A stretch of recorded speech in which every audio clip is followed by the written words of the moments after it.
जो question number 1 है angel tax, तो क्वेश्चन तो करेंगे ही। टैक्स अभी आप लोग का हाल ही में खत्म हुआ होगा इकोनॉमिक्स में, है ना। तो इस टैक्स के बारे में भी डिटेल में आप लोग को थोड़ा सा नोट कर लेना है। जैसे कि जीएसटी के बारे में पढ़ा होगा डिटेल में, और जीएसटी के बारे में लिखा होगा। इनकम टैक्स के बारे में पढ़ा होगा, सर्विस टैक्स के बारे में पढ़ा होगा।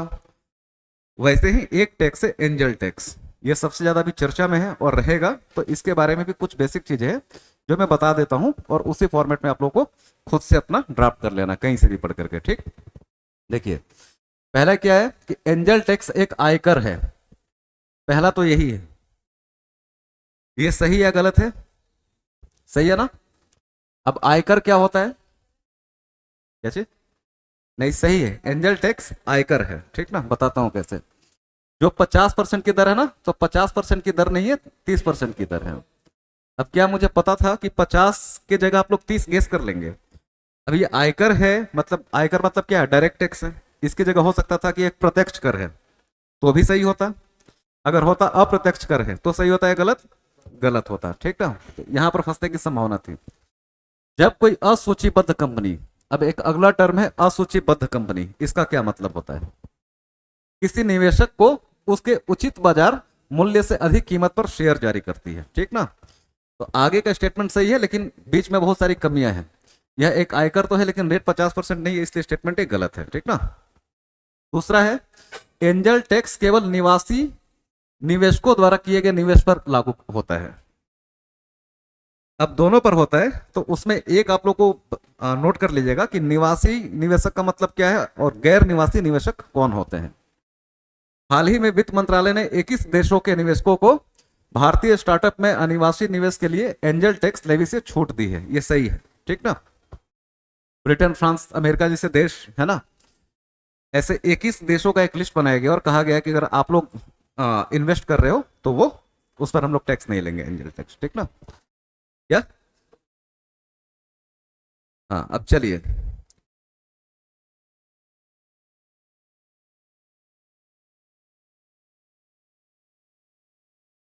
देखिए, आप लोगों को इसकी मतलब जानना क्या है, एंजल टैक्स क्या है ना।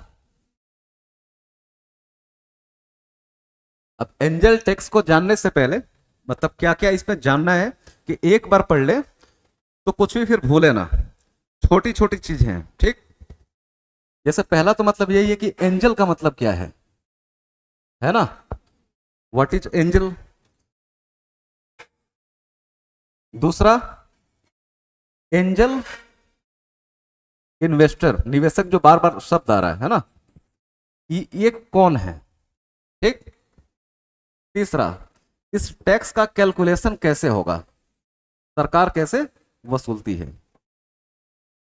ये किन पर लागू होता है।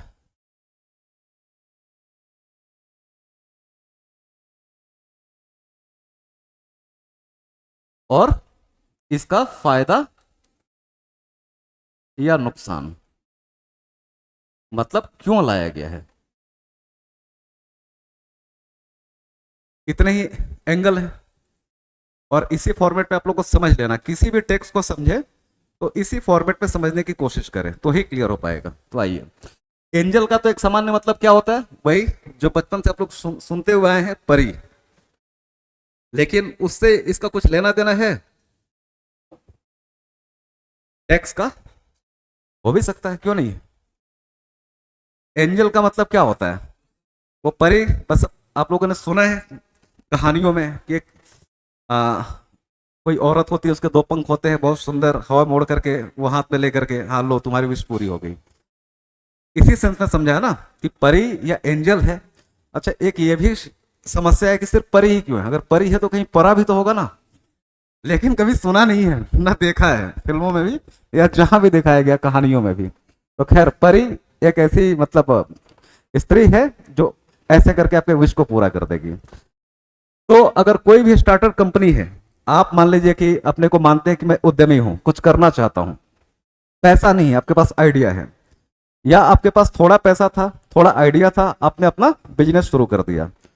अब जाकर के बीच में गाड़ी अटक गई है, ऐसा लग रहा है कि 10 करोड़ कहीं से मिल जाता तो बिजनेस चल जाता और मेरे को अच्छा मुनाफा हो जाता। मतलब आपको पैसे की सख्त जरूरत है।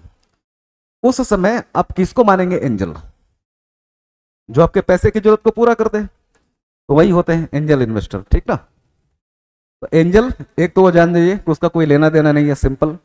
एक उद्यमी जब सबसे ज्यादा परेशान होता है, अपने बिजनेस घाटे में जा रहा है या उसको और बढ़ाना चाहता है, जैसे मेरा एग्जांपल ले लीजिए कि मैंने एक रेस्टोरेंट खोल दिया, 3-4 शहरों में चल रहा है, लेकिन मुझे बाद में पता चला कि 10 करोड़ लगाकर मैंने खोल तो लिया है, शहर गलत चुन लिया और मॉडल मेरा गलत था। जैसे क्या, पंजाब में खोला और वहां पर इडली डोसा साउथ इंडियन बना रहा हूं मैं, ठीक, तो गड़बड़ हो गया, इसलिए मेरी कंपनी घाटे में जा रही है। लेकिन अब मेरे को समझ में आ गया है कि यहाँ के हिसाब से अपने बिजनेस मॉडल में मैं चेंज कर लूँ तो मेरा वो चल जाएगा बिजनेस अच्छे से, लेकिन पैसा नहीं बचा है। उस समय आप क्या करेंगे? ढूंढेंगे कि कोई आकर के मेरे को पैसा दे दो। किसी को आप पे विश्वास है तो वो आपके ऊपर इन्वेस्ट कर देगा आपको, अगर उसको आपका आइडिया पसंद आया तो आपके लिए वही एंजल हो जाएगा, है ना। तो एंजल इन्वेस्टर्स कौन है? कि एक स्टार्टअप कंपनी, अच्छा स्टार्टअप स्टार्टअप आप लोग बार बार सुनते हैं ना शब्द, ये स्टार्टअप कंपनी किसको कहते हैं?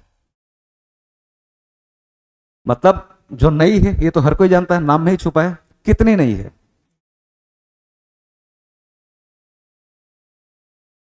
नहीं, ऐसा नहीं है। सिंपल सा, कोई भी ऐसी कंपनी जिसका 10 साल पूरा नहीं हुआ है, ठीक ना, अभी स्थापना के 10 वर्ष के पहले ही है, उसको हम लोग सामान्य तौर पे स्टार्टअप मान लेते हैं। लेकिन क्या है, ये बोलने का कारण मेरा ये था कि बहुत से ऐसे शब्द है ना, और सोशल मीडिया पर सुन सुन करके, भाषणों में सुन करके, देख करके ऐसा लगता है कि अभी अभी बनी कंपनी है, कि ऐसी कंपनी जिसको बने हुए 4 महीने हुए हो, 1 साल हुआ हो, उसी को हम लोग स्टार्टअप मान लेते हैं, ठीक ना। तो स्टार्टअप प्रत्येक प्रकार का हो सकता है कि मेरे पास आइडिया है और मैंने अभी अपनी कंपनी शुरू की है, या फिर मैं अपनी कंपनी शुरू कर चुका हूं लेकिन अभी 10 वर्ष पूरा नहीं हुआ है, तो सारे के सारे किस में आएंगे? स्टार्टअप में आएंगे। भाई एंजल इन्वेस्टर कौन है, तो समझ में आ गया।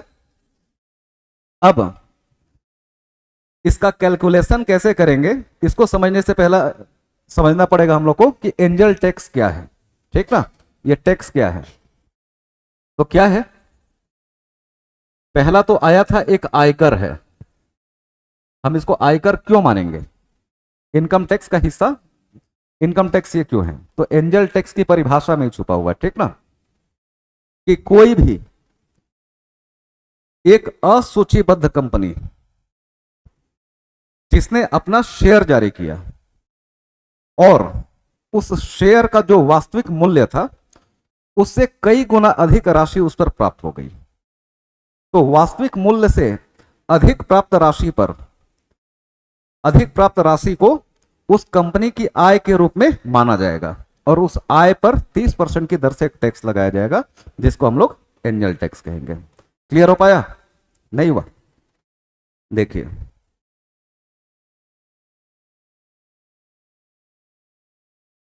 मेरी एक कंपनी है, ठीक ना, पहले से यह स्थापित मान लीजिए, नई कंपनी है और असूचीबद्ध है।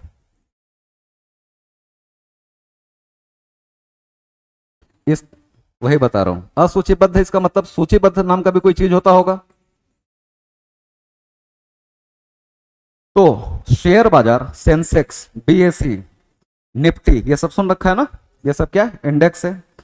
तो वैसे इंडेक्स में, नेशनल स्टॉक एक्सचेंज में, बॉम्बे स्टॉक एक्सचेंज में, दिल्ली स्टॉक एक्सचेंज में या फिर निफ्टी में अगर कोई कंपनी रजिस्टर्ड है, उसको हम लोग क्या मानते हैं? सूचीबद्ध कंपनी है। मतलब अगर इस तरीके से घुमाकर पूछा जाए कि ऐसी कंपनियां जो सेबी के दायरे के अंतर्गत आती हैं, ठीक ना, वो सूचीबद्ध कंपनी है। सही होगा गलत होगा? क्योंकि सेबी किसी कंपनी के मामले में टांग अड़ाता ही तब है जब आप खुद को लिस्ट करने के लिए लेकर के जाते हैं। किसी भी स्टॉक एक्सचेंज में खुद को रजिस्टर करवाएंगे तो क्या होगा? तब आपको security and exchange board of India से सर्टिफिकेट लेना पड़ेगा और उसके रेगुलेशन के हिसाब से काम करना पड़ेगा, ठीक। तो जो किसी भी इंडेक्स में लिस्टेड है, चाहे वो एनएसई हो, बीएसई हो या निफ्टी हो। अच्छा, निफ्टी का फुल फॉर्म क्या पता है?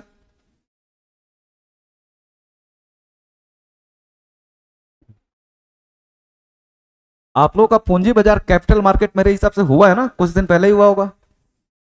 हुआ है? नहीं हुआ है? तो पता होना चाहिए, और नहीं पता होगा तो पता कर लीजिएगा। समझ में आ गया? अगर उल्टा लिख दिया, अगर कोई भी कंपनी एनएसई, बीएसई या अदर्स किसी भी स्टॉक एक्सचेंज के लिस्ट में लिस्टेड है तो वो सूचीबद्ध है, और नहीं है तो असूचीबद्ध है। इतना ही मतलब है, ठीक ना? आपसे पूछा जाएगा गैर सूचीबद्ध कंपनी, नॉन लिस्टेड कंपनी, इसका मतलब है सीधा पूछा जाएगा क्या है, इसका मतलब है कि वो किसी भी स्टॉक एक्सचेंज में रजिस्टर्ड नहीं है। सिर्फ इतना ही मतलब है, ठीक? क्लियर हुआ क्या? अच्छा, ऐसी कोई भी कंपनी जो देश के किसी भी स्टॉक एक्सचेंज में रजिस्टर्ड नहीं है वो गैर सूचीबद्ध कंपनी है, ठीक ना? निफ्टी क्या है? हमारे देश के टॉप 50 परफॉर्मिंग जो कंपनी है ना उनका इंडेक्स है। जो सेंसेक्स का बार बार नाम आता है, ठीक ना? सेंसिटिव इंडेक्स उसका फुल फॉर्म होता है, जैसे बॉम्बे स्टॉक एक्सचेंज है। इन सब में क्या होता है, बड़ी कंपनियों में लिस्टेड होने का मतलब क्या है कि अब आपका सब कुछ ट्रांसपेरेंट है, और लिस्ट होने के लिए बहुत सारा क्राइटेरिया पूरा करना पड़ेगा। आप एक स्थापित कंपनी है, और जैसे खुद को आपने लिस्ट किया, जैसे कि क्या फायदा है किसी कंपनी का सूचीबद्ध और गैर सूचीबद्ध होने का, कि मेरी कंपनी है वो गैर सूचीबद्ध है तो इसका कुछ फायदा भी है नुकसान भी है, सूचीबद्ध हो जाएगी तो भी कुछ फायदा और नुकसान है। बस सूचीबद्ध हो जाने का मतलब क्या है कि मैंने ले जाकर के कंपनी को डाल दिया एक इंडेक्स में, और पूरे विश्व के लोग उसको देख सकते हैं पर डे परफॉर्मेंस के हिसाब से, और मेरे शेयर के डिमांड एंड सप्लाई के हिसाब से शेयर का मूल्य ऊपर नीचे हो रहा है। और हर किसी को मेरे कंपनी के बारे में सारी चीजें, मतलब एकदम डिटेल में तो नहीं, मेरी कंपनी की नेटवर्थ क्या है वो सबको पता है। तो अगर किसी निवेशक को पैसा लगाना है तो मेरे को भीख मांगने का जरूरत नहीं है। अगर उसको मेरी कंपनी आ रही है पसंद तो शेयर बाजार से मेरे नाम का शेयर खरीद लेगा मेरे कंपनी का, और पैसे मेरे पास आ जाएंगे। मतलब क्या, लिस्टेड होने में निवेश जुटाना किसी भी कंपनी के लिए बहुत आसान हो जाता है, ठीक ना? और गैर सूचीबद्ध कंपनी है, जैसे कि मान लीजिए कि मैंने रेस्टोरेंट का एग्जांपल लिया कि मेरी एक कंपनी थी, लिस्टेड नहीं थी, इसलिए मैं अपने रिश्तेदारों से मांग रहा था। जितनी मेरे पहुंचे उतना ही मांगूंगा ना, मुझे अपना फाइल लेकर के हर किसी के दरवाजे पर घूमना पड़ेगा कि भाई साहब ये मेरा रिकॉर्ड है और इतने की मेरी मदद कर दो तो मैं आपको एंजल मान लूंगा और इतना मुनाफा कमा करके दूंगा। अगर मेरी कंपनी लिस्टेड होती तो मैं क्या करता, चुपचाप बोलता कि मैं 30% अपना शेयर बेच रहा हूं, निकाल दिया लिस्ट, जिसको खरीदना है खरीद लो, आ गया मेरे पास पैसा, ठीक? तो ये होता है। तो किसी भी स्टॉक एक्सचेंज में अगर कोई कंपनी रजिस्टर्ड नहीं है तो क्या है, अनलिस्टेड कंपनी है। तो कंपनी कैसी होनी चाहिए, असूचीबद्ध। ये मार्केट में अपना शेयर निकाले। जैसे मान लीजिए कि मेरी कंपनी के पास टोटल 1 लाख शेयर है। शेयर का मतलब तो समझते हैं ना आप लोग, कि मेरी कंपनी की जितनी औकात है उसको मैंने 1 लाख हिस्से में बांट दिया, ठीक ना? जैसे मान लीजिए कि मेरी कंपनी की औकात है टोटल 50 लाख, और मैंने शेयर काउंट कर दिया 1 लाख, है ना? इसका मतलब प्रति शेयर मेरा मूल्य कितना हो गया, 5 रुपया या 50 रुपया? 50 लाख बोला ना, तो 50 लाख की जो मेरी कंपनी थी उसको 1 लाख अंशों में मैंने बांट दिया कि जिसकी जितनी औकात है, अगर मेरी कंपनी का मालिक बनना चाहते हो उतना शेयर खरीद लो। एक शेयर का कीमत है 50 रुपया। अब मुझे ऐसा लगा कि 1 लाख शेयर में से मैं 1000 शेयर खरीदना चाहता हूं, ठीक? तो 1000 गुणे 50 रुपया मैं कंपनी के अकाउंट में ट्रांसफर कर दूंगा। कितना, 50,000 रुपया, है ना? और 1 लाख का में से 1000 खरीदा है, मतलब उसकी कंपनी का 1% का मैं मालिक बन गया। अब घाटे में नुकसान में जो भी होगा कंपनी में मैं 1% का हिस्सेदार हूं, यही है ना? तो मैंने मान लीजिए डिसाइड कर लिया कि मेरी कंपनी का एक शेयर का मूल्य है 50 रुपया, और मेरी कंपनी कैसी है, असूचीबद्ध है, लिस्टेड नहीं है, और मैंने अपना शेयर इशू किया। 1 लाख शेयर में से मान के चलिए मैं 10,000 शेयर मार्केट में ऑफर किया कि 10,000 शेयर में अपना निकाल रहा हूं 50 रुपया प्रति शेयर के भाव से, है ना?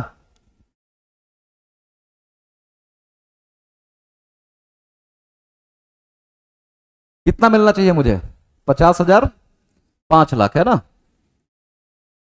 अगर कोई भी 5 लाख रुपया मुझे देगा तो मैं 10,000 शेयर का मालिक हो जाएगा, मतलब मेरी कंपनी में 10% का मालिक हो गया।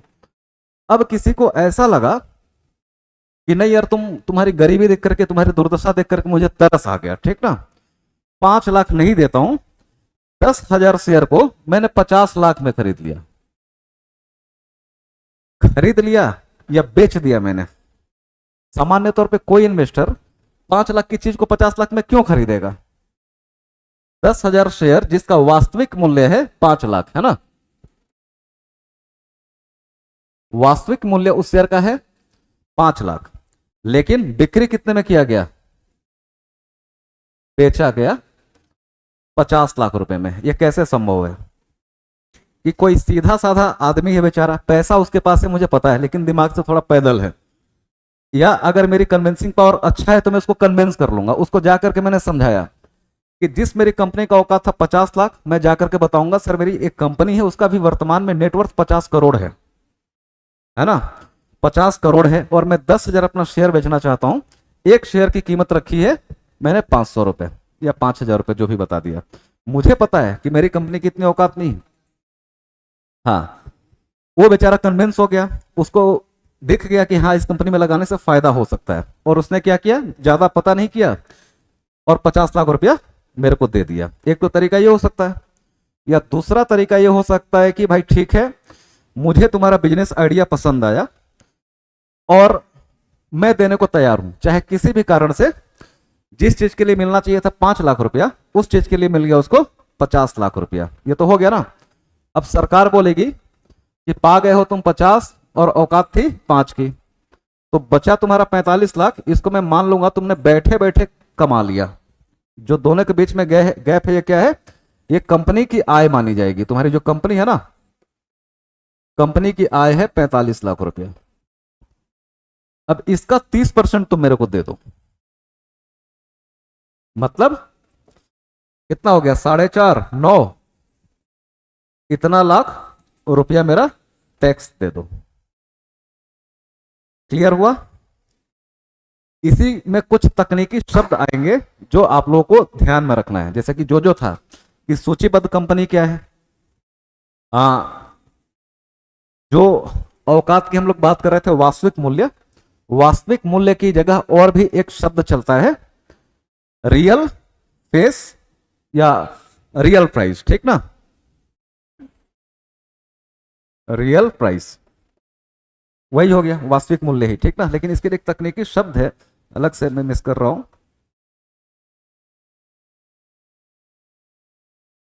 खैर ठीक है, अब इसी पर चलिए, वास्तविक मूल्य ही। क्लियर हो पाया क्या है? Real market value, real market value.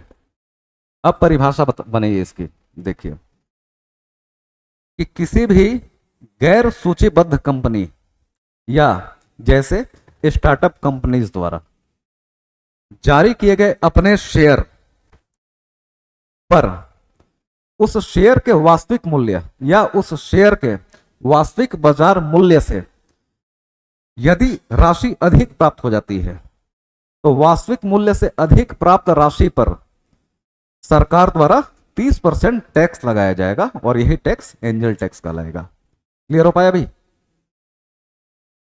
बस जिसको समझ में नहीं आया या समझने में दिक्कत है, क्योंकि इकोनॉमी से खामोख आप लोग डर जाते हैं, नहीं बहुत इंटरेस्टिंग कि सिंपल सा एक लाइन में, मैं स्टार्टअप हूं, अपने ऊपर ही लेकर के इस चीज को समझ लीजिए, या मैंने अभी अपनी कंपनी शुरू की है, कंपनी की मेरी औकात है 5 लाख, उस कंपनी को मैंने दिखा दिया मार्केट में 50 लाख, और जब पैसा वसूली करने गया तो जब कंपनी 50 लाख का दिखा रहा हूं, था 5 लाख का, तो मैं ज्यादा पैसा उगा लाऊंगा ना मार्केट से, किसी ने ढंग से पता नहीं किया तो सरकार बोले तुम ले आओ, हमको कोई दिक्कत नहीं, तुम निवासी से ले लो, तुम गैर निवासी से ले लो, विदेशियों से ले लो, कहीं से ले लो, बस हमारा टैक्स तुम दे देना, ठीक ना।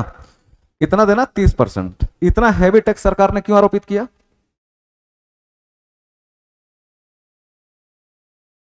अगर आप लोगों से पूछा जाए कि एंजल टैक्स लाया ही क्यों गया,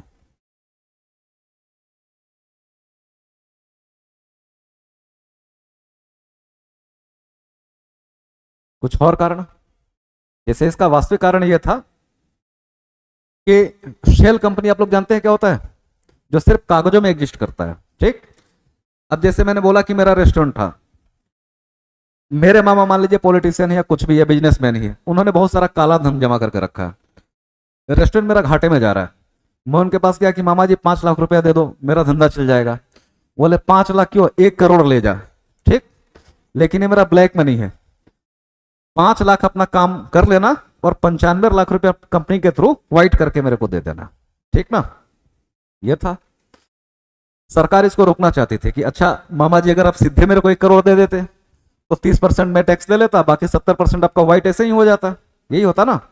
वो बोले कि नहीं तुमको नहीं दूंगा, मैं अपने भांजे के थ्रू व्हाइट करवा लूंगा। सरकार बोली कि वहां पर भी मैं आ रही हूं कि जितना तुम एक्स्ट्रा ले करके आए हो, अब जैसे कि क्या मामा भांजे के बीच में ट्रांजेक्शन कैसा होगा, भांजा जिस शेयर का मूल्य है 5 लाख उसको दिखा देगा 1 करोड़ और अपने मामा को एक पेपर दे देगा कि ये लो हमारी कंपनी के इतने परसेंट के तुम मालिक हो गए और बदले में 1 करोड़ आ जाएगा।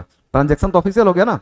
अब मामा और भांजे के बीच का बात है कि कोई पूछे क्यों खरीदा 1 करोड़ में 5 लाख का चीज, बोला मेरी मर्जी है, मेरी मर्जी है, मैंने खरीद लिया, तेरा क्या है, पैसा मेरा है।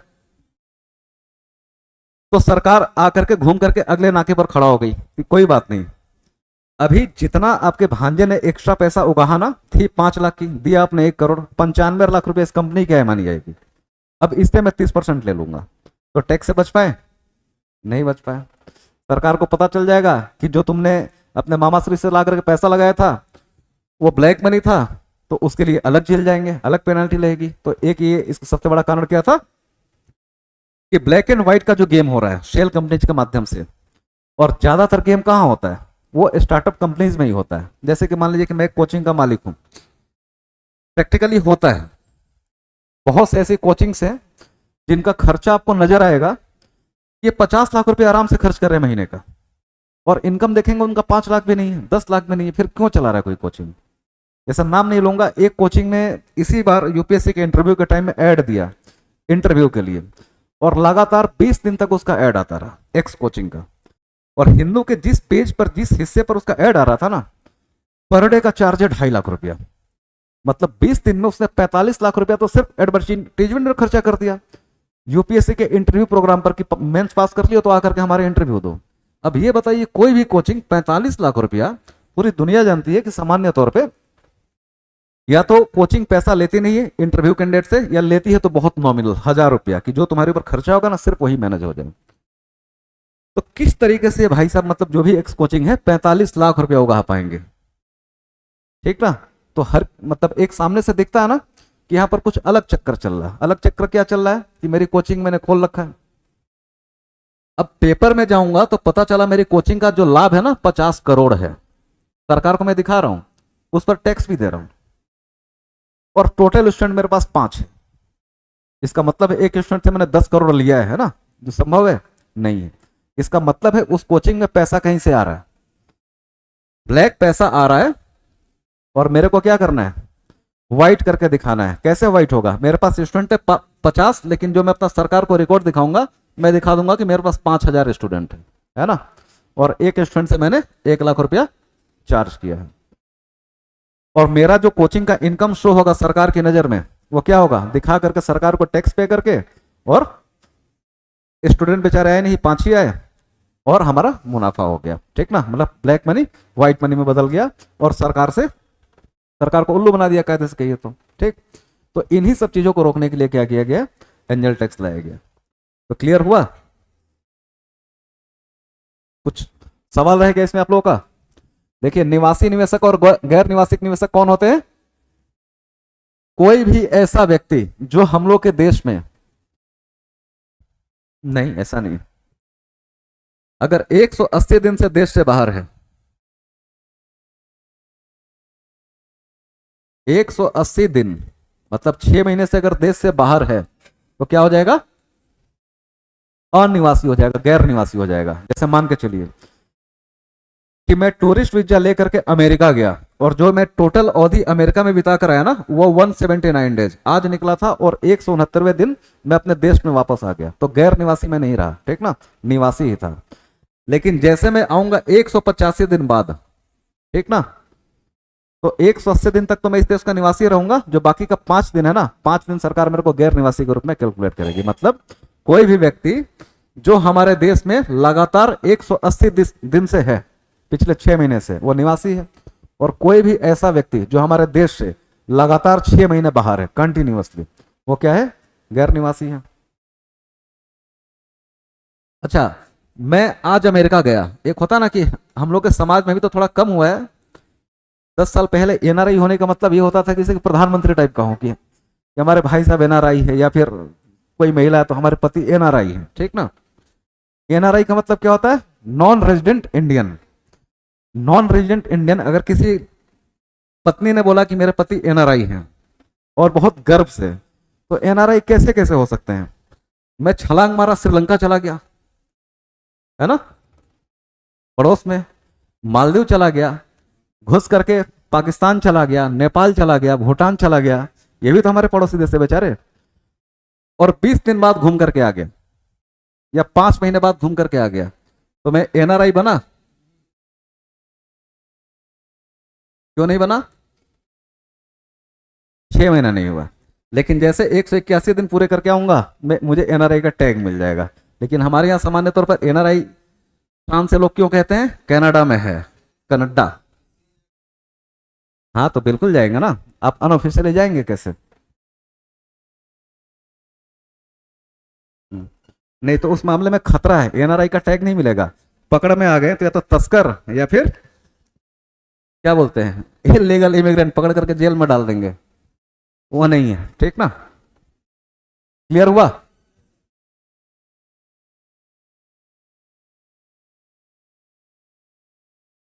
अगला है medical termination of pregnancy act 1971। इस पर एक सवाल है, आप लोग मैगजीन में था ना। पहला तो है कि एक लाइन में कहूं कि एक डॉक्टर चाहिए जो सर्टिफाइड एमबीबीएस हो, ठीक ना, वही इसके लिए अधिकृत है, इस ऑपरेशन के लिए। यह लाइसेंस प्राप्त चिकित्सा पेशेवरों को कानून के तहत प्रदान की गई विशिष्ट पूर्व निर्धारित स्थितियों में गर्भपात कराने की अनुमति देता है। भाषा कॉम्प्लिकेटेड है, मतलब सिंपल, कि अगर परिस्थितियां विशेष हैं तो क्या लिखा है? लाइसेंस प्राप्त चिकित्सा पेशेवर।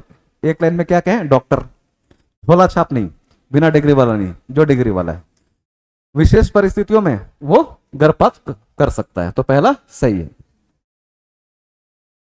मेडिकल टर्मिनेशन ऑफ प्रेगनेंसी अधिनियम में 2021 में संशोधन किया गया था ताकि कुछ श्रेणियों की महिलाओं को गर्भ धारण के 22 सप्ताह तक गर्भपात कराने की अनुमति दी जा सके। इसे विगत वर्षों की तुलना में 20 सप्ताह से अधिक बढ़ाया गया था। मतलब अभी एक लाइन में कहा गया कि 22 सप्ताह अगर कोई है, 22 सप्ताह का कोई एम्ब्रॉय है या गर्भ है, तो क्या बोलते हैं, उसको टर्मिनेट किया जा सकता है, नहीं किया जा सकता है? पहले क्या था? 20 था, 20 हफ्ते, अब कर दिया गया कितना? 24 सप्ताह। तो दूसरा स्टेटमेंट क्या हो जाएगा? गलत हो जाएगा। तो कितने सही है? केवल एक है। प्रोविजन ये क्यों किया गया है?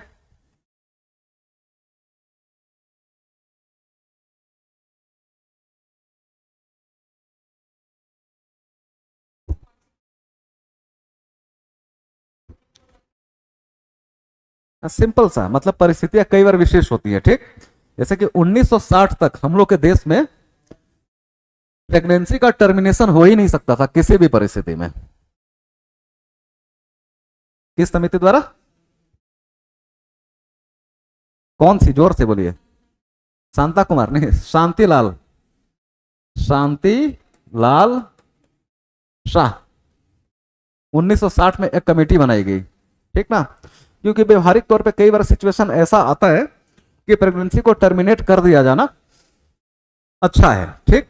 जैसे कोई रेप विक्टिम है, अंडर एज कोई बच्ची है, ठीक ना, या फिर मानसिक रूप से विक्षिप्त कोई महिला है, वो गर्भवती हो गई है अब, या फिर गर्भ में जो बच्चा पल रहा है उसका मेडिकल सिचुएशन कुछ ऐसा है जैसे बहुत क्रिटिकल, दिल में छेद है, पहले ही पता चल जाता है, इस टाइप की चीजें, और माँ बाप बहुत गरीब हो, तो बच्चा पैदा हो उसके बाद से तमाम माँ बाप कोशिश करने के बाद भी आर्थिक तंगी या किसी भी कारण से बचा ना पाए, तो ऐसी परिस्थितियों में क्या होता है? मतलब परिस्थिति विशेष है, यह सिद्ध कौन करेगा? माँ बाप तय नहीं करेंगे। राज्य सरकार एक विशेष टीम बनाएगी, डॉक्टरों की टीम बनाएगी, वो जांच करेंगे और बताएंगे कि परिस्थितियां विशेष है या नहीं।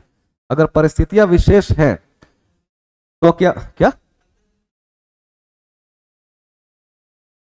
नहीं, बस बात यह है कि एक चीज देखा जाएगा, आपसे पूछा जाएगा क्या है, या बॉडी फैसला लेगा कि क्या करना चाहिए।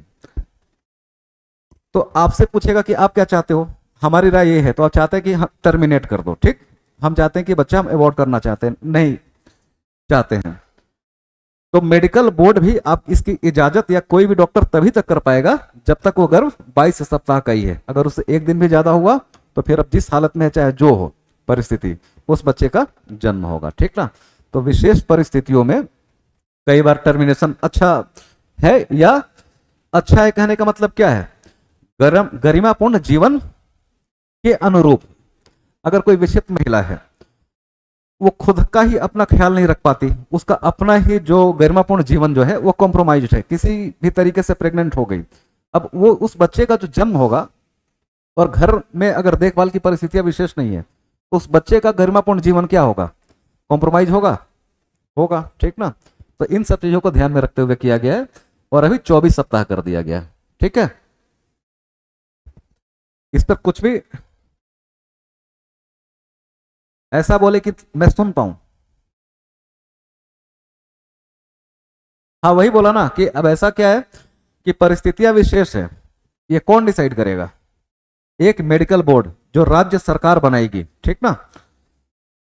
आप जैसे आपका डॉक्टर है, आपने दिखाया कि भाई ऑप्शन दिया डॉक्टर ने कि देखो या तो बेबी बच सकता है, या फिर जो माँ है वो बच सकती है, वो भी सिचुएशन कब तक का होना चाहिए, 22 सप्ताह तक का ही, ठीक ना। अगर है तो टर्मिनेट कर दिया जाएगा, ठीक, नहीं है तो फिर चलो, वहां पर आपका ऑप्शन नहीं रहेगा, आप डॉक्टर को कहेंगे दोनों को बचाइए, सिद्धांत में तो यही कहेंगे ना, और धीरे से बोल देंगे कान में जा करके कि भाई ये है। जैसे अभी भी क्या है कि घर में जो बच्चा पल रहा है वो लड़का है या लड़की, इसकी जांच करवाना लीगल है या इलीगल है, कि आप जो बोलते हैं ना खुद ही सुनते हैं, अपराध है ना, लेकिन होता तो धूमधाम से है ना। आप डॉक्टर के पास में गए, अल्ट्रासाउंड करवाया, कोड बना रखा है, ठीक ना, जैसे क्या सैटरडे और फ्राइडे,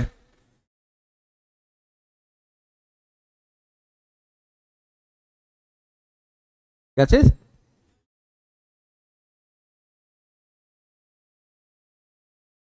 हाँ बिल्कुल बिल्कुल बिल्कुल, हाँ बिल्कुल लिखा रहता है, कहीं भी होता है, वो कुछ नहीं, सब कुछ। आप गए वहां पर जांच करवाए, जैसे बोला कि मंडे को आना अपना रिपोर्ट ले जाना है, ठीक ना, तो एम फॉर मेल आप समझ गए, जैसे बोला फ्राइडे को आना अपना रिपोर्ट ले जाने के लिए, ठीक ना, आप समझ जाइए ए फॉर फीमेल है, ठीक ना। चूंकि ये होता है इसलिए मैं बता रहा हूं मेरे क्या,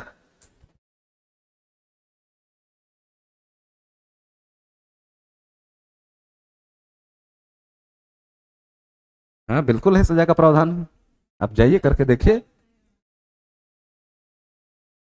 क्या नहीं था पहले, कौन सा नियम नहीं था,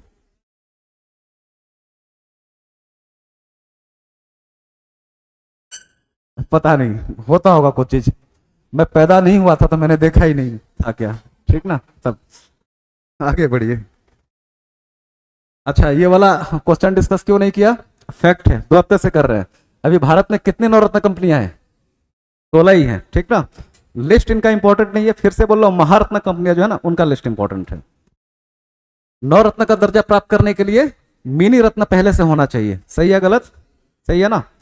अब नवरत्न होने के लिए क्या क्या क्राइटेरिया होना चाहिए, महारत्न के लिए क्या क्या होना चाहिए, सब कुछ डिटेल में डिस्कस हो चुका है, ठीक ना।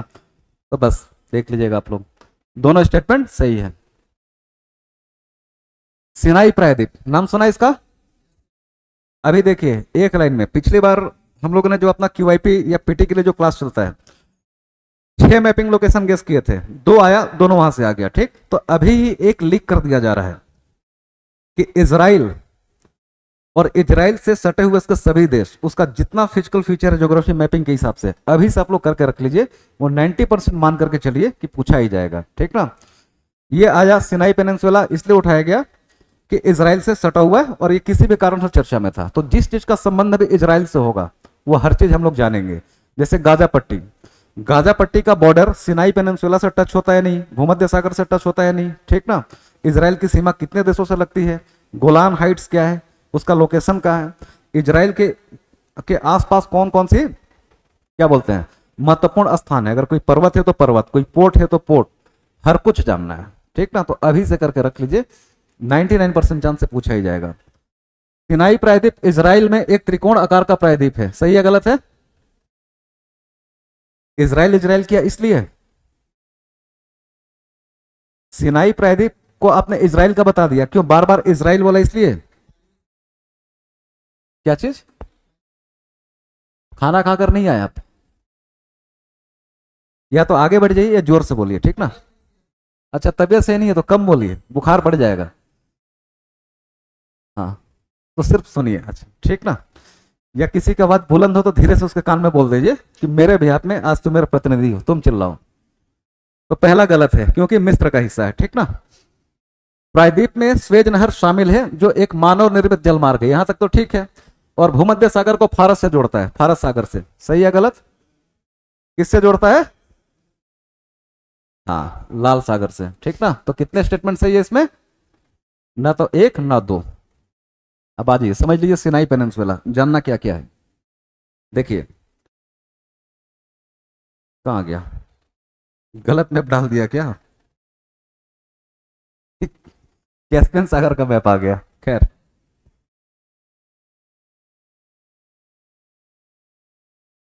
देखिए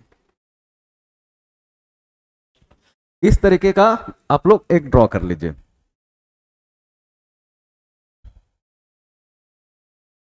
एक लोकेशन, ठीक। इधर लिख लीजिए अफ्रीका, इधर भूमध्य सागर,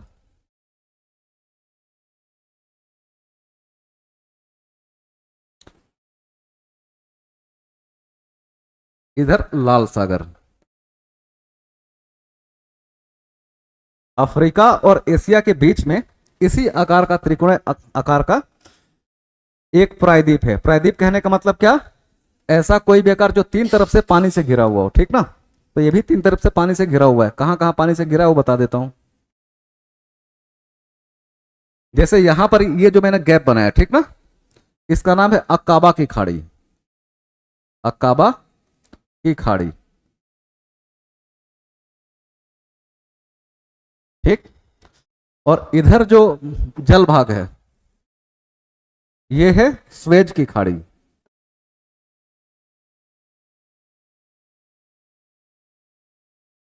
ठीक है। और इसके नीचे जो पूरा वाटर बॉडी है ये है लाल सागर, इधर जो है ये भूमध्य सागर। अफ्रीका में जो इसकी सीमा लगती है वो किस देश से लगती है? मिस्र से, मतलब इजिप्ट से, और ये इजिप्ट का ही हिस्सा है, ठीक। सिनाई प्रायद्वीप अफ्रीका और एशिया के बीच में एक त्रिकोणीय आकार का स्थलीय भाग है जिसके एक तरफ अक्काबा की खाड़ी है, दूसरी तरफ स्वेज की खाड़ी है, ठीक ना। और यह क्या करता है? लाल सागर को भूमध्य सागर से जोड़ता है। अब स्वेज कैनाल कहां है?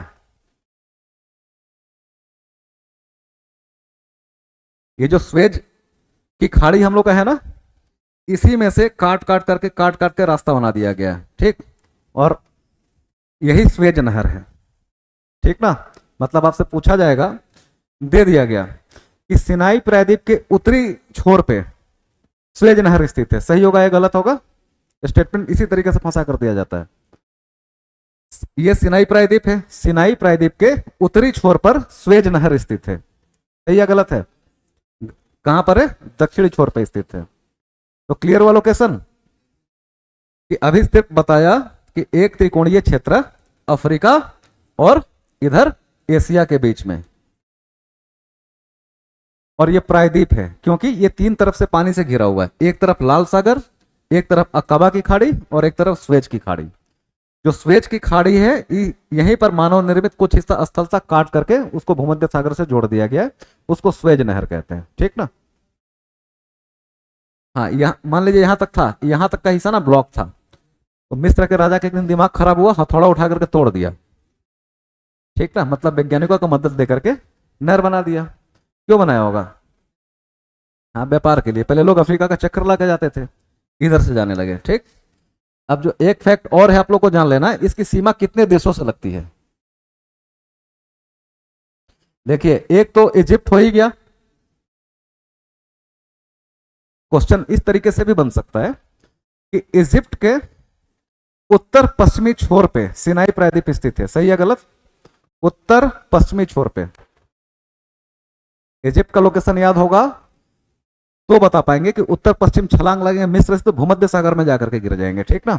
उत्तर पूरब छलांग लगाएंगे तो सिनाई प्रायद्वीप पहुंचेंगे। तो हर तरीके से, चूंकि मैप गलत आ गया, देख लीजिएगा आप लोग सिनाई प्रायद्वीप के बारे में। ठीक, मैं बता दे रहा हूं कि एक तरफ इसकी सीमा इजिप्ट से लगती है और एशिया के साइड से, ये किस साइड से? अफ्रीका के साइड से। स्टेटमेंट यह है कि सिनाई प्रायद्वीप की सीमा अफ्रीका के सिर्फ एक देश से लगती है। तो सही हो गया, गलत होगा? सिनाई प्रायद्वीप की सीमा अफ्रीका में सिर्फ एक देश से लगती है, सिर्फ एक देश से ही लगती है, मिस्र से। तो किसी भी तरीके से पूछा जा सकता है। ठीक ना? एशिया की तरफ से लगेगा एक इजराइल, ठीक ना, उसके नीचे जॉर्डन और एक है सऊदी अरबिया, सऊदी अरबिया। ठीक ना?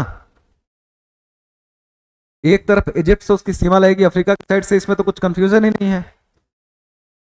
जो एशिया के साइड से लगनी है उसका फॉर्मूला आप लोग बना सकते हैं। हम लोग के यहाँ एक सर्विस की बार बार गठन की मांग की जा रही है, इंडियन जुडिशियल सर्विस बनाओ। ठीक ना? भारतीय न्यायिक सेवा, तो वही है इजराइल, जॉर्डन और सऊदी अरबिया। ठीक है, इतना भी ध्यान रहेगा ना तो काम हो जाएगा। ठीक है, आगे बढ़े।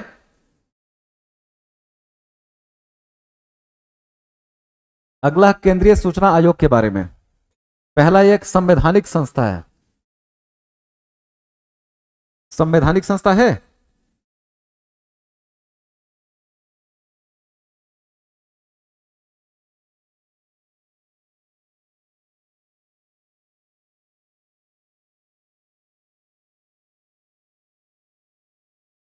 बहुत सारे ऐसे टर्म आते हैं ना कि संवैधानिक संस्था है, सांविधिक संस्था है, गैर संवैधानिक संस्था है। ठीक ना? तो संवैधानिक संस्था कहने का क्या मतलब होता है? हाँ, ऐसी कोई भी संस्था जिसकी चर्चा संविधान में है। ठीक ना? जैसे कि वित्त आयोग है, उसकी चर्चा है संविधान में। फाइनेंस कमीशन की चर्चा संविधान में है, किस आर्टिकल में है? हाँ, 280 में है वित्त आयोग। ठीक ना? वैसे ही निर्वाचन आयोग है, इलेक्शन कमीशन है, उसकी चर्चा है ना? अच्छा, मुझे लगा वही बाहर जाएगा। परिसीमन आयोग, डिलिमिटेशन कमीशन, तो वो भी है। ठीक ना? तो ऐसी कोई भी संस्था जिसके चर्चा संविधान में संवैधानिक है, और ऐसी कोई भी संस्था जो संविधान से बाहर है वो सारे के सारे गैर संवैधानिक है। वो कुछ भी हो सकते हैं, संवैधिक हो सकते हैं, संविधान इतर कह लीजिए, कुछ भी कह लीजिए, वो संवैधानिक नहीं है। अब संवैधिक संस्था क्या है? नहीं, हमारे देश में जो भी संस्था बनेगी संविधान के प्रावधानों के तहत ही बनेगी। ठीक ना? संवैधिक में ही कंफ्यूजन होता है, तो बार बार, चूंकि इसलिए आज मैंने लिखा ना, क्योंकि डिस्कशन करते समय 2-3 बार तो मैं खुद ही यहां बता चुका हूं, फिर भी जवाब गलत आएगा। संवैधानिक मतलब जिसकी चर्चा संविधान में है, एक लाइन।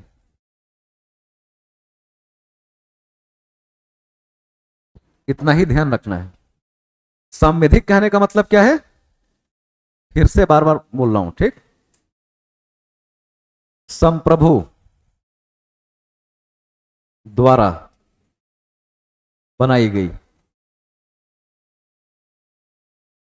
ठीक ना? सांविधिक का क्या होता है?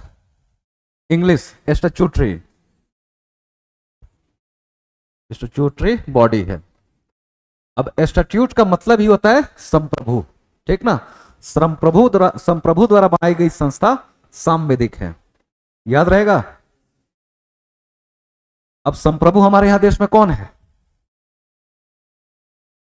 संसद है। एक लाइन में पूछा जाएगा तो नहीं बोलना है, हमारे यहां संप्रभु जनता है। ठीक ना? लेकिन जैसे ऑप्शन ये आ जाए कि संसद है, कार्यपालिका है, विधायिका है, तो बहुत डिबेट का क्वेश्चन हो जाता है। ठीक ना? संप्रभु मतलब क्या? देश के आंतरिक और बाह्य मामले में, प्रत्येक मामले में निर्णय लेने के लिए स्वतंत्र हो और उसके फैसले पर कोई सीमा नहीं होनी चाहिए, है ना। अब संसद को बोलेंगे, संसद ने कोई कानून बनाया, रोज सुप्रीम कोर्ट बुला करके लताड़ता है, डांटता है, तो किस बात का संप्रभु है, ठीक ना। लेकिन संप्रभु है संसद ही। कैसे? हम बताएंगे कि हम जनता है, प्रस्तावना ने संप्रभुता क्या हो गया। तो आप चले जाइए, या पानी है तो पिला दीजिए, दिक्कत नहीं होनी चाहिए ना। खैर, रेस्ट कर लेना चाहिए, इतना भी आना जरूरी नहीं है, ठीक ना।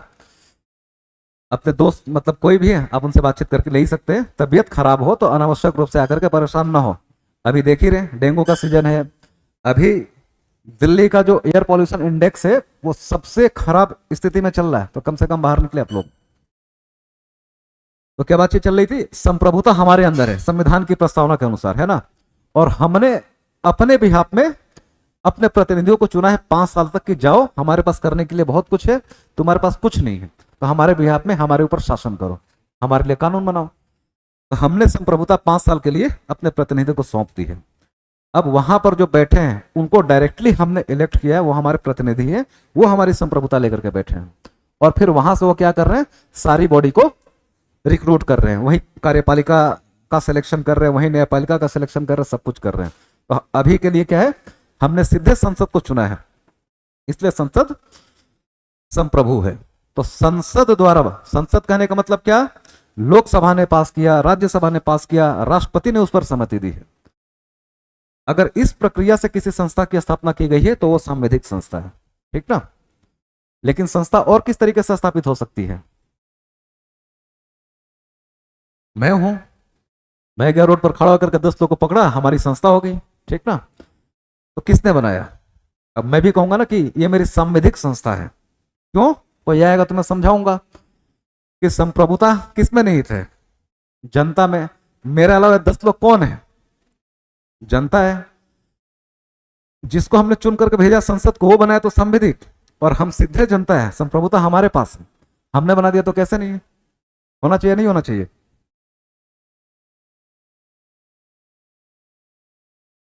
ऐसा नहीं है। वो समझाने वाला समझदार होगा तो बोलेगा भाई साहब 5 साल के लिए तुमने दे दी है, संसद को हमने सौंप दी है। वो बोलेगा हमने नहीं दिया, हमने तो नोटा दबाया था। फर्क नहीं पड़ता, जीता है ना तो सबका वोट साथ लेकर के गया, ठीक। प्रधानमंत्री कुछ लोगों का नहीं होगा। तो अभी आपने कौन सा शब्द बोला? विधिक संस्था, ठीक। एक होती है लीगल बॉडी। लीगल बॉडी मतलब क्या? ये लीगल बॉडी किसी भी स्तर पे बन सकती है, राज्य द्वारा बनाई गई संस्था है, लेकिन संप्रभु द्वारा नहीं है, ठीक ना, संसद द्वारा नहीं। कैसे हो सकता है? मंत्री परिषद है, मंत्री परिषद ने एक संस्था बना दी। आप डीएम हैं, डीएम होने की हैसियत से आपके पास कुछ संस्थाएं बनाने का अधिकार आपने बना दिया, ठीक ना। तो ये सारे के सारे क्या है? लीगल अथॉरिटी है। तो लीगल अथॉरिटी के द्वारा बनाई गई संस्था क्या है? वो लीगल बॉडी है, विधिक है, सांविधिक नहीं है। पहले ही ध्यान में रखिए, विधिक होना, सांविधिक होना, संवैधानिक होना, ये क्या है? सब अलग अलग है। अब संस्था चाहे विधिक हो या संवैधिक हो, इन दोनों को हम लोग गैर संवैधानिक बोल सकते हैं। कंफ्यूज जाते हैं क्या आप लोग, या मैं कर देता हूं वेन डायग्राम से? देखिए, यह संविधान, इसके अंदर कोई भी संस्था है, ठीक ना, तो वो क्या होगी? संवैधानिक। एक गोला है गैर संवैधानिक।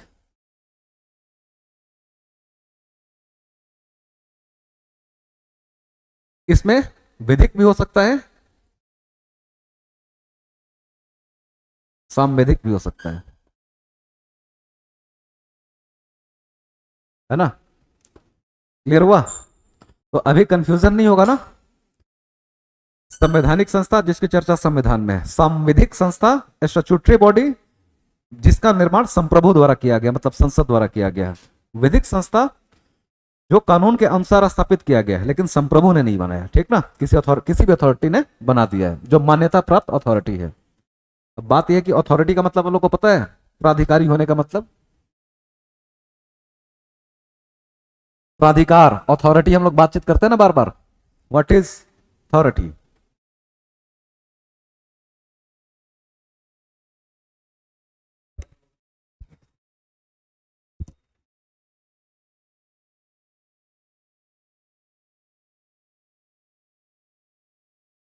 इतना लंबा चौड़ा नहीं है ना, खैर आप लोग ढूंढ लीजिएगा, ठीक ना। तो यह एक संवैधानिक संस्था है, नहीं है, गैर संवैधानिक संस्था है, ठीक ना। अगर आएगा कि गैर संवैधानिक संस्था है तो सही है।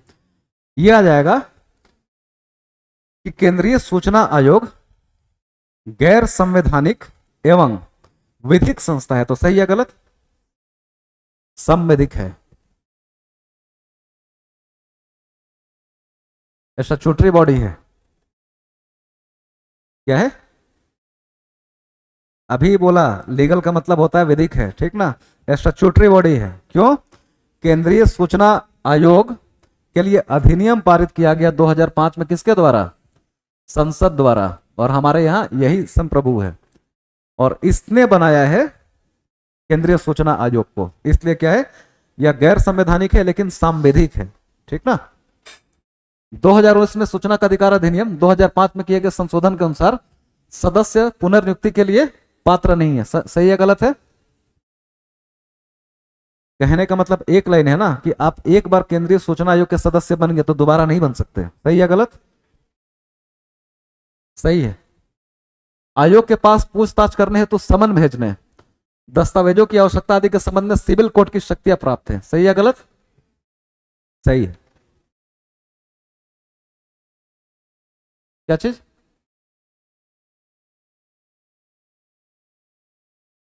अच्छा, उतना चलेगा। मेन मुद्दा यह था कि पुनर्नियुक्ति के लिए पात्र है या नहीं, ठीक ना। यहां पर है आयोग के पास सिविल कोर्ट की शक्ति प्राप्त है या नहीं है। अब बात यह है कि सिविल कोर्ट होता क्या है, वही तो पता होना चाहिए ना, क्या होता है।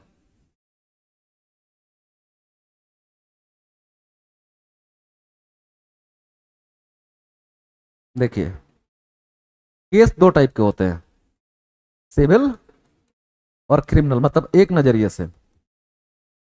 अब जो टाइप के जब केस हैं तो कोर्ट भी दो टाइप का होता है, एक सिविल कोर्ट और एक क्रिमिनल कोर्ट, दोनों सीसी ही। सिविल कोर्ट और क्रिमिनल कोर्ट। तो पहला सिविल मामला क्या है और क्रिमिनल मामला किसको कहेंगे? सिविल मामला जिसमें आपको कैद नहीं हो सकती, आपको फांसी पर लटकाया ही नहीं जा सकता है, इसके लिए सिर्फ पेनल्टी है। और पेनल्टी क्या क्या? पैसा ले दे करके अपना काम चला लिया। मतलब हर वो मामला जिसमें आपको शारीरिक दंड नहीं दिया जा सकता है, आर्थिक जुर्माना लगाया जाएगा, मामला सेटल हो जाएगा। जैसे कैसे? तलाक का मामला है, नॉर्मली तलाक का मामला आते ही जितना आप लोग देखेंगे अचानक से वो क्रिमिनल केस में बदल जाएगा, लेकिन सिविल केस उसको माना जाता है। क्रिमिनल केस में कब बदलेगा? अगर पति पत्नी दोनों म्यूचुअली गए कि हम लोग को तलाक लेना है और कोर्ट में अपनी प्रक्रिया पूरी कीजिए, जो प्रोसीजर है, तो वो सिविल केस है। लेकिन अगर दोनों में से कोई एक जाकर के पहुंच गया कि मुझे इससे तलाक इसलिए लेना है क्योंकि इसने मेरे साथ घरेलू हिंसा की है, मारपीट की है, दहेज मांगा या कुछ भी किया, ठीक ना, वो तत्काल तौर पे क्रिमिनल केस में बदल जाएगा, ठीक ना। मतलब तलाक का मुद्दा सिविल कोर्ट में ही सुनवाई होगा, पतिदेव की जो सुनवाई होगी वो क्रिमिनल कोर्ट में भी होगी साथ साथ। तो कभी कभी आप लोग कोर्ट जाएंगे तो जो कोर्ट होता है ना उस पर लिखा होता है, मतलब सिविल जज, डिस्ट्रिक्ट और क्या बोलते हैं, सेशन जज, डिस्ट्रिक्ट एंड सेशन जज होता है। तो सिंपल एक ही आदमी होगा, जिला एवं सत्र न्यायाधीश। जब वो सिविल मामलों की सुनवाई करते हैं वही जज साहब, जैसे मैं ही हूं, डीजे सामान्य तौर पे बोल देते हैं शॉर्ट भाषा में, ये डिस्ट्रिक्ट जज है। पूरा नाम क्या होता है? डिस्ट्रिक्ट एंड सेशन जज है। जिला के स्तर पर जितना भी न्यायालय है उसका सबसे बड़ा अधिकारी, जैसे कि पुलिस का सबसे बड़ा अधिकारी कौन हो गया? कप्तान हो गया, पुलिस कप्तान। प्रशासन का कौन हो गया? डीएम हो गया।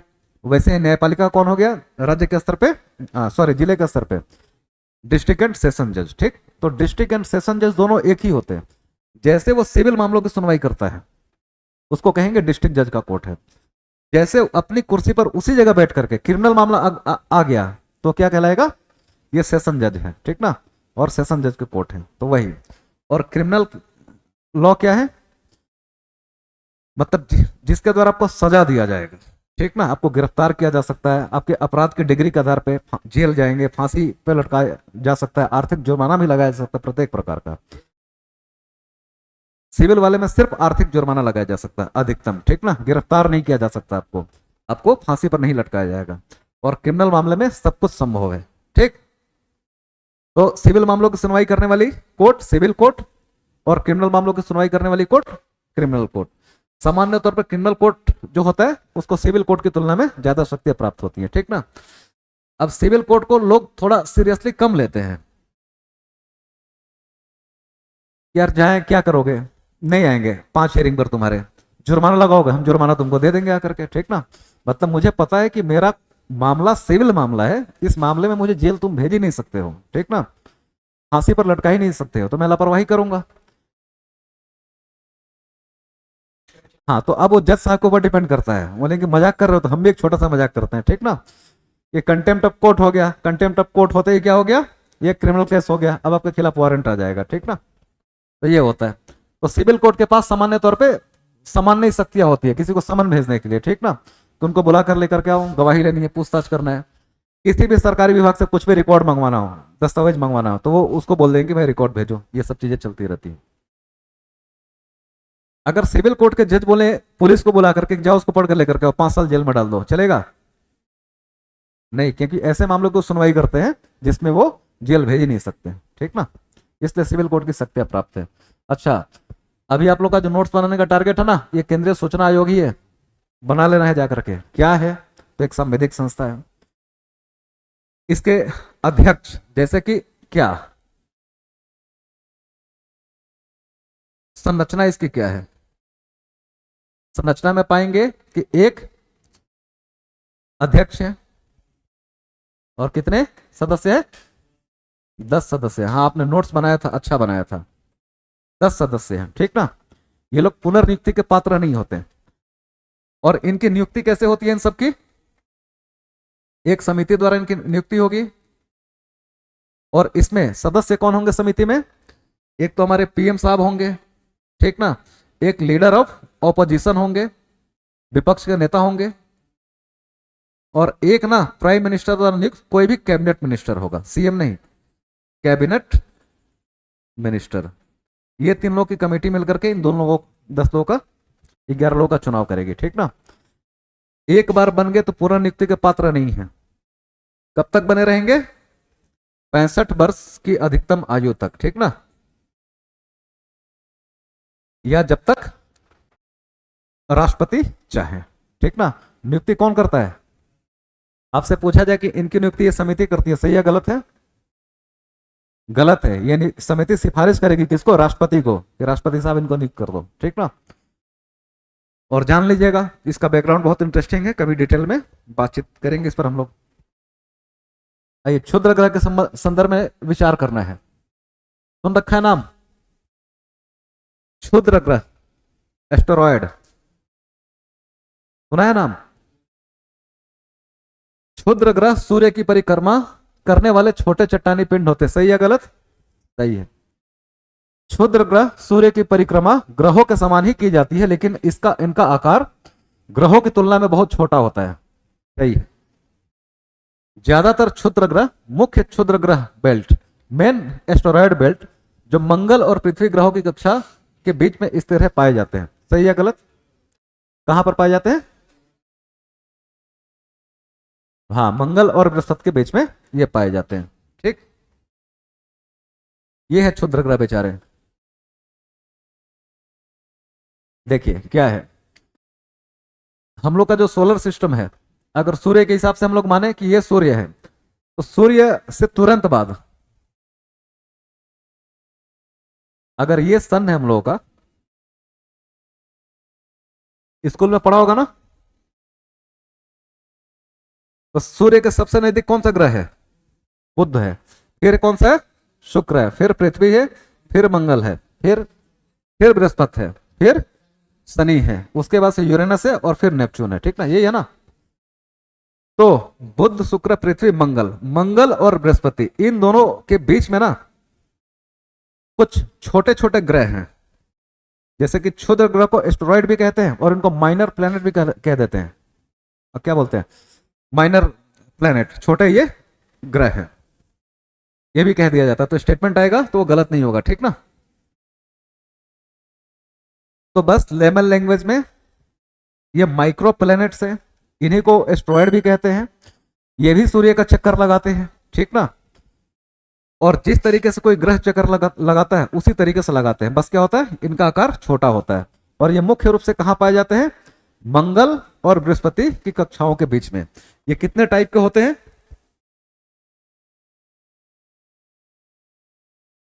टाइप इनका जान लीजिए, एक बार में वो क्लियर हो जाएगा। देखिए, एक तो जो मुख्य भाग में पाए जाते हैं, मतलब मंगल एवं बृहस्पति, इन्हीं के बीच में इनका बेल्ट है। एक तो इनके बीच में पाए जाते हैं, ठीक ना। तो वो क्या बोलते हैं, तो को अलग से कुछ नाम नहीं है, बस याद रखने के लिए कि मेन बेल्ट एस्टेरॉइड्स, मतलब मंगल और बृहस्पति के मुख्य पट्टी के बीच में पाए जाने वाले एक तो होते हैं, ठीक ना। दूसरे को क्या कहा जाता है, ट्रोजन, ट्रोजन एस्टेरॉइड्स। और तीसरा है नियर अर्थ एस्टेरॉइड्स।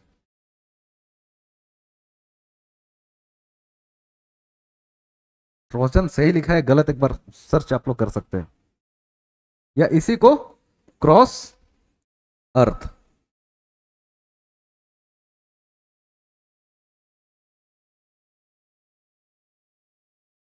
ट्रोजन वाले में मुझे थोड़ा सा कंफ्यूजन है, उसका नाम ट्रोजन ही है या कुछ और है, मिस कर रहा हूं।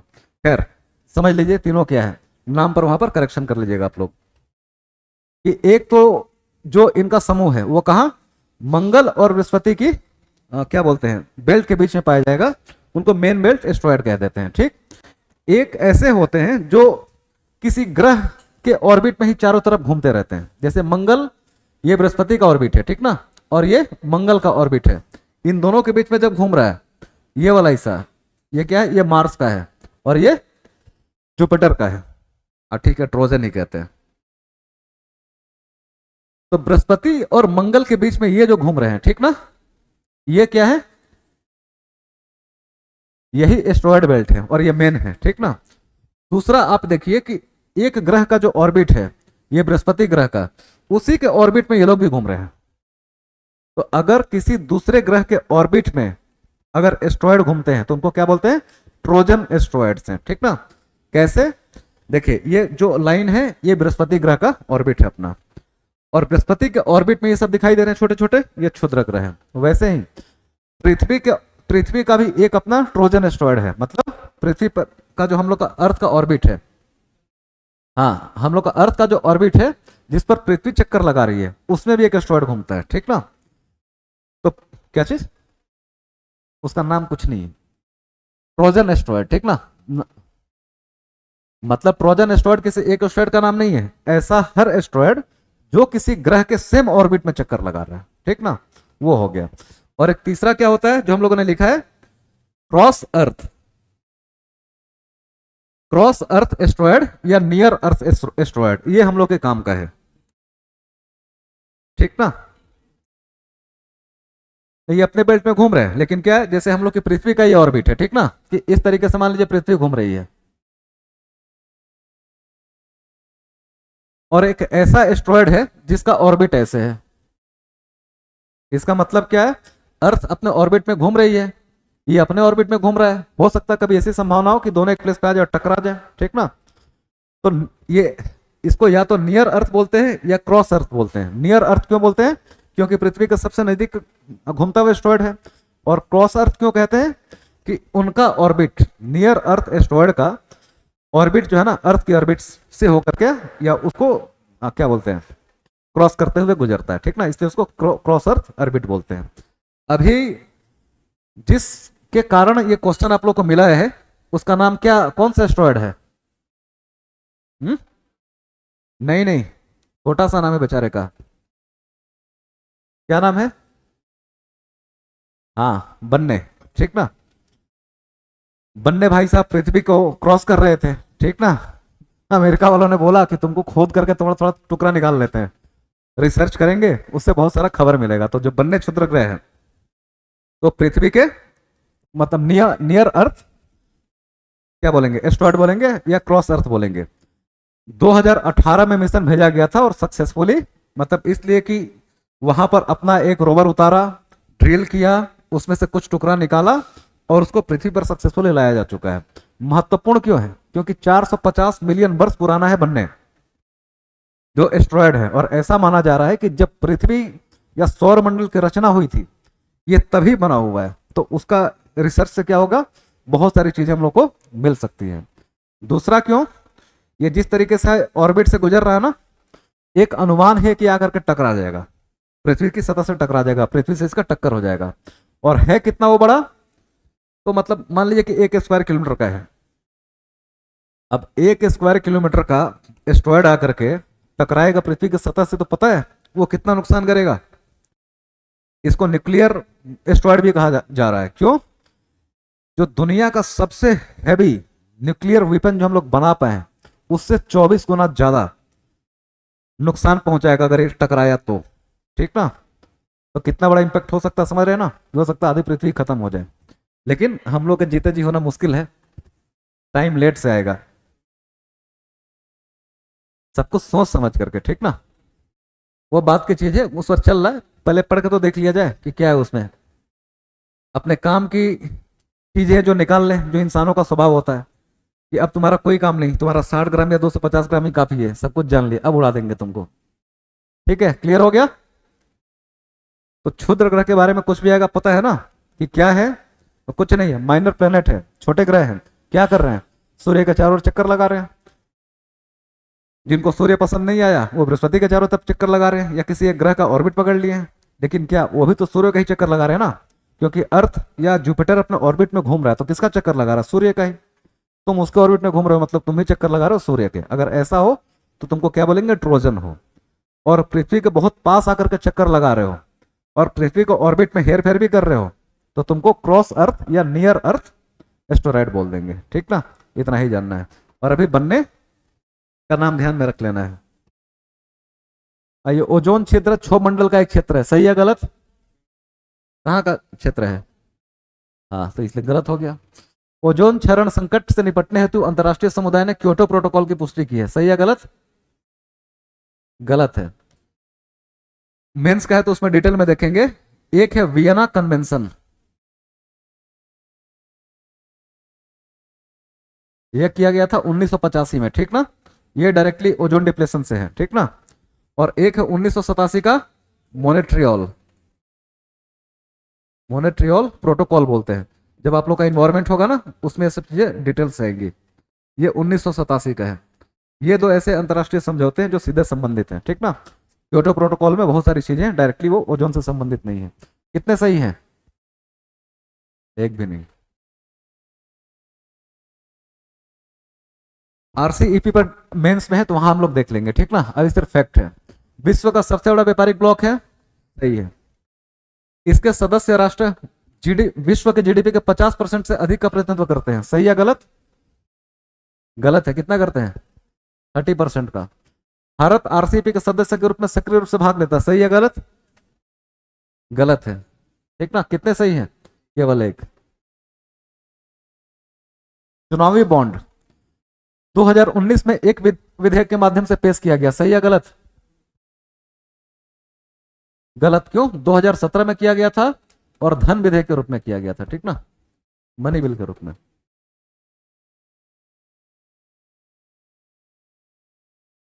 केवल ध्यान दीजिएगा इस पर, केवल जन प्रतिनिधित्व अधिनियम 1950 की धारा 29A के तहत पंजीकृत राजनीतिक दल ही चुनावी बॉन्ड प्राप्त करने के पात्र हैं। नहीं नहीं, ऐसा नहीं, कोई भी नहीं। ये क्राइटेरिया तो है ही, इसके साथ में है कि विगत चुनाव का ना, विगत चुनाव लोकसभा या विधानसभा कुछ भी हुआ हो, उसका टोटल 1% वोट उस पार्टी को मिला होना चाहिए। कि पहला तो आरपीए 1950-51 की जो धारा है 29A, उसके तहत रजिस्टर्ड होना चाहिए। उसके बाद भी जो लास्ट चुनाव हुआ है, चाहे लोकसभा का हो चाहे विधानसभा का हो, टोटल जितना वैध मत है उसका 1% प्राप्त होना चाहिए। अगर प्राप्त हुआ है तो ही आप चुनावी बॉन्ड का इस्तेमाल कर सकते हैं। चुनावी बॉन्ड होता क्या, क्यों लाया गया, 2017 में हमारे वित्त मंत्री कौन थे? अरुण जेटली साहब थे, ठीक ना। तो ये लेकर के आए थे। होता क्या था कि पहले जो पॉलिटिकल पार्टीज है, चंदा कैसे, मतलब कुछ रेगुलेशन नहीं था, तो कैश में ले लेते थे। जैसे मान लीजिए कि मैं एक व्यापारी हूं, मेरे पास बहुत सारा पैसा पड़ा हुआ है, इतना पड़ा हुआ है कि अब इतना डर सताने लगा कि गलती से छापा पड़ गया ना तो गंगा जी में कूदना पड़ेगा। तो इससे बेहतर क्या है कि हम पैसे को ही गंगा जी में कूदा देते हैं। ठीक, पहले 90 के दशक में आम घटनाएं थी कि नदी के किनारे, समुद्र किनारे बोरा भर के पैसा मिल गया, ठीक ना। इतना पैसा था कि उसको फेंक दिया, इसके साथ पकड़े गए तो जेल चले जाएंगे। तो उससे समझदार लोग क्या करेंगे कि हम बाहर क्यों फेंकेंगे, हम किसी राजनीतिक दल के मुंह पर ले जाकर फेंक देते हैं। ये पकड़ो 10,000 करोड़, चुनाव जीत जाना तो हमारा फेवर करना। इससे क्या होगा? भ्रष्टाचार होगा,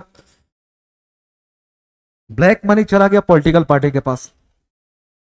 पॉलिटिकल पार्टी मान लीजिए गलती से चुनाव जीत करके आ गई तो सपोर्ट करेगी जिसने 10,000 करोड़ दिया था या नहीं दिया था?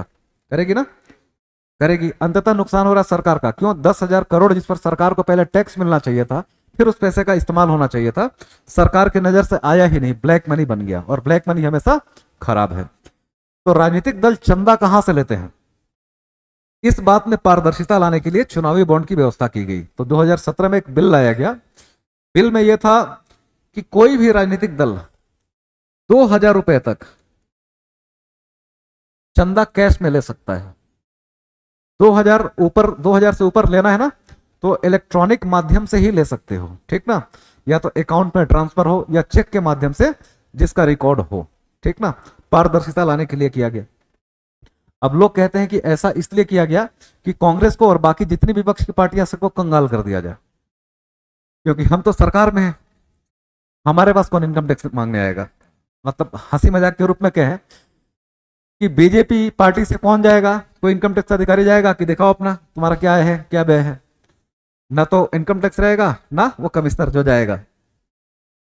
तो इसलिए ऐसा किया गया कि हमारा तो काम चलता रहेगा क्योंकि हम सत्ता में हैं, लेकिन विपक्ष के लोगों को कौन कौन सपोर्ट कर रहे हैं इनको पैसा ना मिले, इनको कंगाल कर दो। जो पैसा है वो तो रेड मार करके ईडी सीबीआई निकाल ही लेंगे, लेकिन इनके सिंपैथाइजर भी तो हैं जो धीरे धीरे पैसा देते रहेंगे। तो दे कौन रहे ये पता चलना बहुत जरूरी है।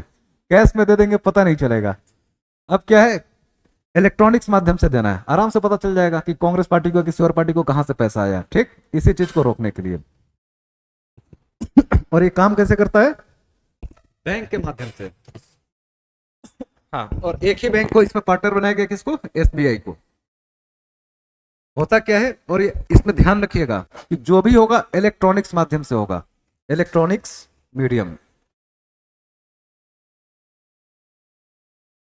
इसका मतलब क्या, या तो अब यूपीआई एनईएफटी कर दीजिए, आरटीजीएस कर दीजिए, या फिर चेक के माध्यम से कीजिए। जिसको करना है एसबीआई ऑथराइज है इसके लिए। जैसे मैं हूं, अगर मान लीजिए कि मुझे किसी पार्टी को 1 लाख रुपया चंदा देना है तो 2,000 से ज्यादा है तो मुझे कैश में तो मैं दे नहीं पाऊंगा, तो मैं एसबीआई के पास जाऊंगा क्योंकि सरकार ने ऑथराइज कर रखा है इसी को कि भाई साहब मुझे 1 लाख का बॉन्ड दे दो, पॉलिटिकल बॉन्ड, ठीक ना।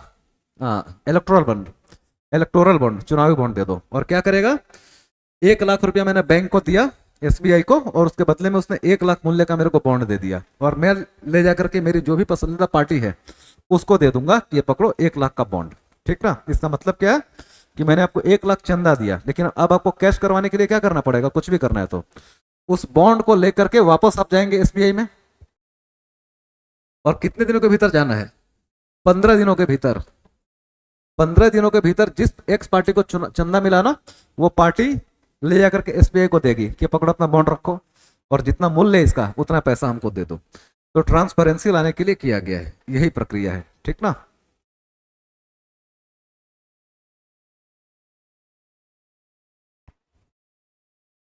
आंसर हो गया था ना इसका?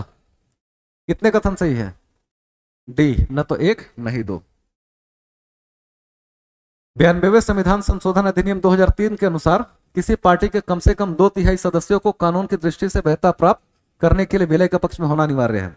बाकी सब सही है, सिर्फ एक गलत है, 91वें संविधान संशोधन 2003 के अनुसार, ठीक ना, इसलिए गलत है। दल बदल विरोधी कानून के तहत अयोग्य घोषित सदस्य किसी भी राजनीतिक दल से उसी सदन की एक सीट के लिए चुनाव लड़ सकता है। सही गलत? सही है। दल विरोधी कानून ऐसी कोई समय सीमा निर्धारित नहीं करता है जिसके भीतर पीठासीन अधिकारी को दल बदल मामले का फैसला करना अनिवार्य होता है। सही या गलत? सही है। कितने कथन सही है? केवल 2। इसके बारे में भी डिटेल में बातचीत आप लोगों से हो चुकी है। दल बदल अधिनियम 1985 में लाया गया था। किस संविधान संशोधन के माध्यम से? 52 में, ठीक ना। 52nd कॉन्स्टिट्यूशनल अमेंडमेंट एक्ट के माध्यम से 1985 में संविधान में 10th शेड्यूल 10वीं अनुसूची जोड़ी गई और उसमें व्यवस्था किया गया क्या कि अगर किसी भी राजनीतिक दल के जो सदस्य हैं, सांसद या विधायक, अगर 1/3 से कम पार्टी छोड़ते हैं तो उन सबकी सदस्यता चली जाएगी। जैसे क्या, किसी पार्टी के पास 30 सदस्य हैं मान लीजिए, अभी 1985 के हिसाब से हम लोग चल रहे हैं, उस समय प्रोविजन था 1/3। इसका मतलब क्या, अगर 10 लोगों ने एक साथ पार्टी छोड़ दी और दूसरे पार्टी में शामिल हो गए तब तो उनकी सदस्यता बच जाएगी। अगर 9 भी गए क्योंकि 1/3 से कम है तो सारे के सारे अयोग्य घोषित हो जाएंगे। ठीक। 2003 में क्या किया गया,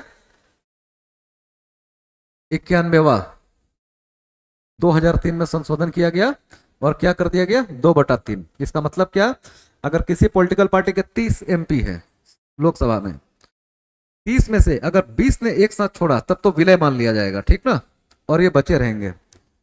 लेकिन अगर 19 ने छोड़ा, 18 ने, 17 ने, उससे नीचे कितने ने भी छोड़ा, वो सारे के सारे क्या हो जाएंगे, अयोग्य हो जाएंगे, उनकी सदस्यता चली जाएगी।